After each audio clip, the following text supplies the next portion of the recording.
uzalelwe umntwana. Ifike ingilosi ithi musani ukuyoyika ngoba ngiphathele indaba ezilungileyo zovuyo olukhulu oluyabakho kubo bonke abantu. Ayithomba abantu abatheni. Lonto ithi sijonge uba ngakuthi bungumuntu. Ubuthi usongaphambi kwesipili ubona umuntu.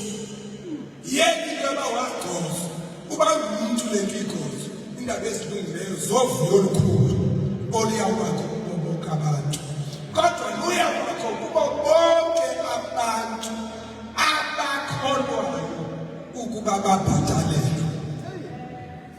Abathi xa begaxeleke entweni, xa esonakalelwa, xa inyembezi sehla ngokuqamelo, athi I'm not supposed to be like this.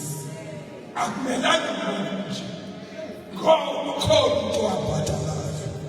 Ezinhlupheko ezi zeze sibeleko sika-Adam andiphumi kuso ndafuduzwa.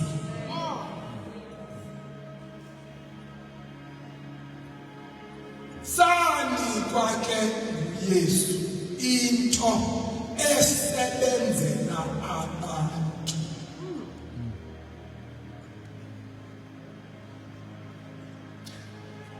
Kubhaliwe kuqala kubekho izivesi ezintathu ezibhalwe kwincwadi ezahlukeneyo ezithi uThixo akamkhethiwa kusola muntu.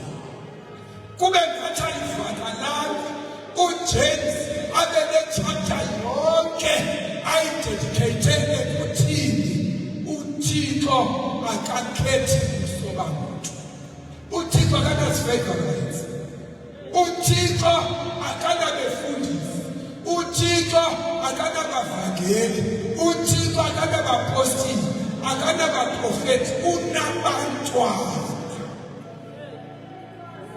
Wonke umuntu ovuma ukuzalwa kuThixo asilahle isibeleko sikanina, ayilahle umnombo wokuzalwa kwakhe, athi ndizalwa lizulu. uYesu wamcebisa kanjalo uNicodemus. Wathi you must be born again.